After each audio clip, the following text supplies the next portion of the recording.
Most diesel drivers have no idea they're slowly destroying their engine, just by following a few common habits that seem harmless.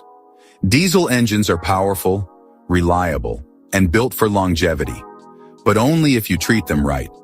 The truth is, your driving style can either make your engine last 500,000 miles or ruin it before it even hits 100,000. So in this video, I am revealing 5 surprisingly common driving habits that ruin your diesel engine. And most drivers don't even know they're doing them. He's not wrong. I see this every single day in the shop. You guys buy these massive $80,000 pavement princesses, these 6.7 Power Strokes or Duramaxes, and then drive them like they're a Toyota Prius. A diesel engine is a workhorse, not a show pony. If you aren't working it, you are breaking it. Let's see if his list actually holds water or if this is just clickbait. If you drive a diesel, this is the video you can't afford to skip. Let's start with the first habit: frequent short trips. Diesel engines are designed to run hot, and they need time to reach full operating temperature to function properly. But if you're constantly making short trips, like running a few miles to work, picking up groceries, or dropping kids off at school, your engine might never get hot enough. And that creates problems. Big ones. For starters, it leads to carbon buildup in the EGR system, which is responsible for recirculating exhaust gases. Over time, this buildup restricts airflow, reduces performance, and eventually causes engine trouble. That's not all. This right here. If your commute is 3 miles to the grocery store and back, sell the truck. Seriously, get a gas truck. You are murdering your EGR system. That soot needs heat to burn off. If the needle doesn't move, that soot is just plastering the inside of your intake manifold like cholesterol in a fast food junkie. You're not saving the engine by taking it easy, you're choking it to death. Short trips also prevent the diesel particulate filter, or DPF, from properly regenerating. This means unburnt fuel and soot accumulate in the filter, causing clogs and back pressure. And then there's your oil. If your engine doesn't warm up, condensation and unburnt fuel can mix with the oil, degrading its ability to protect your engine and increasing wear. Bottom line: short trips are a silent killer for diesel engines. If you drive a diesel, try to combine errands and take longer drives to let your engine fully warm up and do its job properly. The second habit is letting your diesel idle for long periods. Now, a lot of diesel owners think idling is harmless, or even good for the engine. After all, trucks idle all the time, right? But the truth is, prolonged idling can do serious damage. When your diesel engine idles for too long, the fuel doesn't burn efficiently. This leads to carbon buildup on your pistons and injectors, increasing wear and reducing performance. It also causes soot to accumulate in your DPF faster than normal, requiring more frequent regenerations, or worse, forcing expensive replacements. But the biggest issue is fuel dilution. At low RPMs, especially during cold idling, fuel can seep past the piston rings and into the engine oil. Modern light-duty diesels with emission systems hate idling.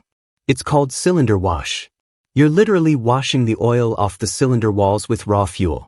Then that fuel drops into the oil pan, thins out your oil, and suddenly your bearings are rubbing metal on metal.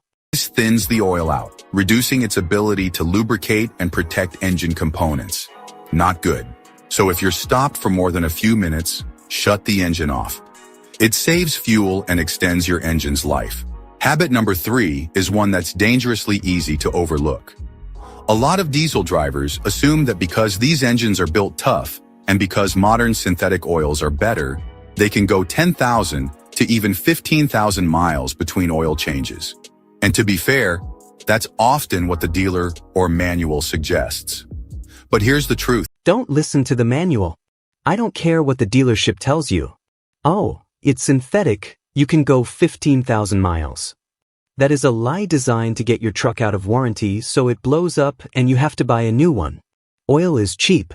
Engines are 20 grand. Do it every 5,000 miles. If you're towing, do it sooner. Who in their right mind trusts a fluid to hold up against that much soot and compression for 15,000 miles? That's gambling, plain and simple. If you care about your diesel engine's long-term health, that's way too long. Diesel engines run hotter, harder, and under much more stress than gas engines. Your oil isn't just lubricating moving parts. It's dealing with soot, fuel dilution from idling, and chemical byproducts from emission systems like the EGR and DPF. Over time, these contaminants build up and reduce your oil's ability to protect the engine, even if you're running top-tier synthetic. So what's a smart oil change interval? Stick to every 5,000 to 7,000 miles, especially if you're towing, doing short trips, idling frequently, or driving in dusty or harsh conditions. That's the sweet spot for keeping your engine clean and well lubricated. Don't wait for your oil to look dirty. With diesel engines, that happens quickly, and it's normal. The problem is what you can't see: microscopic wear, acidity, and fuel dilution. Now, let's talk about the fourth habit: hard acceleration when the engine is still cold. Picture this. You start your diesel, it's been sitting all night, and the oil is cold and thick. Then you jump on the highway and floor it. What happens next isn't good. When the engine is cold, the oil hasn't fully circulated yet. That means critical components, like pistons, cylinder walls, and the turbocharger, are running without proper lubrication. This can lead to scoring. You know the sound, that clattery, angry rattle a cold diesel makes? That is the engine screaming for mercy. Your turbo spins at 100,000 revolutions per minute? If you floor it while the oil is still the consistency of maple syrup, you are dry shaving your turbo bearings. Give it 5 minutes, people. Let the gauges wake up before you try to impress the guy in the Mustang at the stoplight. Overheating and long-term wear.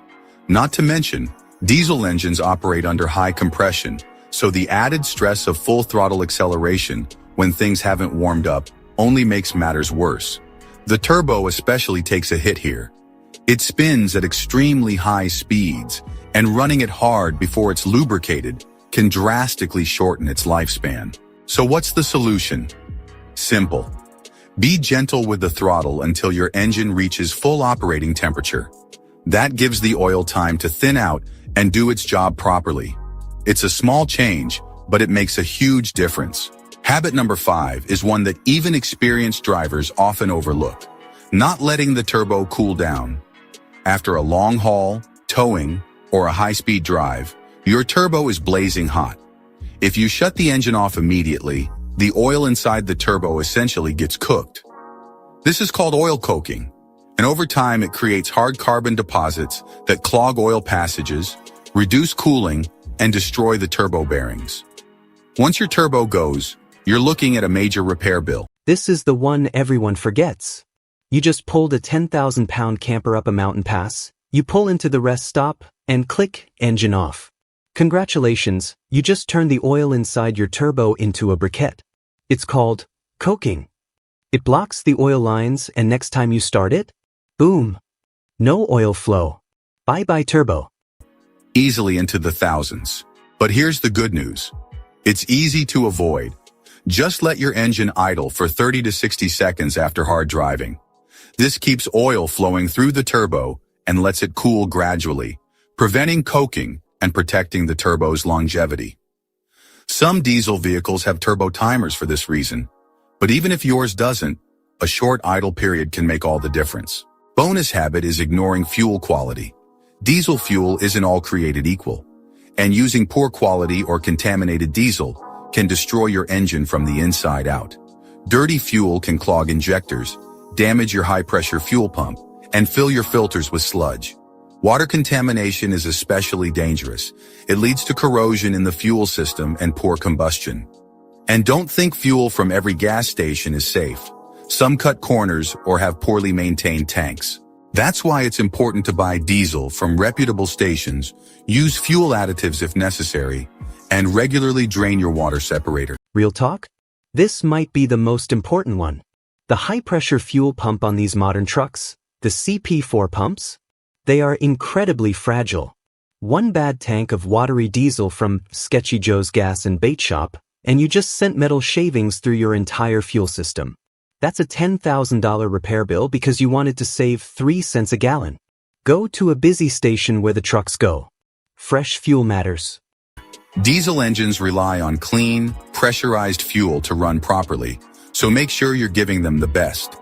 These 5 habits, short trips, excessive idling, hard acceleration when cold, shutting down a hot turbo, and using poor fuel might seem minor, but they're some of the biggest reasons diesel engines fail early. The good news is, they're all avoidable. Treat your diesel with care, and it will reward you with performance, power, and long life. And there you have it. Look, this video is solid gold. If you own a diesel, you need to stop driving it like a Honda Civic. Drive it hard when it's hot, don't idle it, change your oil, and for the love of horsepower, let it cool down. If you can't do that, go buy a gas truck.